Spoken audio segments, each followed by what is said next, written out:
ஆழ்வார் திருநகரி அருகே ஆட்டு வியாபாரி வெட்டிக்கொலை உறவினர்கள் பொதுமக்கள் பஸ் மறியல். சாத்தான்குளம் பன்னம்பாறையைச் சேர்ந்த சுடலை வெட்டிக்கொலை செய்யப்பட்டார். இது தொடர்பாக இதுவரை யாரையும் கைது செய்யப்படவில்லை.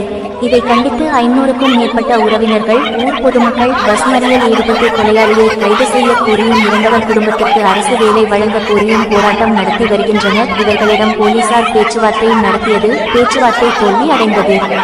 உறவினர்கள் நாங்கள் பொதுமக்களுக்கு இடையே இல்லாமல் எங்கள் போராட்டம் தொடரும் என உறவினர் பொதுமக்கள் மறியலை கைவிட்டு ஆங்காங்கே நின்று போராட்டம் நடத்தி வருகின்றனர். இதனால் அப்பகுதி பெரும் பரபரப்பு அடைந்துள்ளது மற்றும் போலீஸ் குவிக்கப்பட்டு இருக்கின்றது.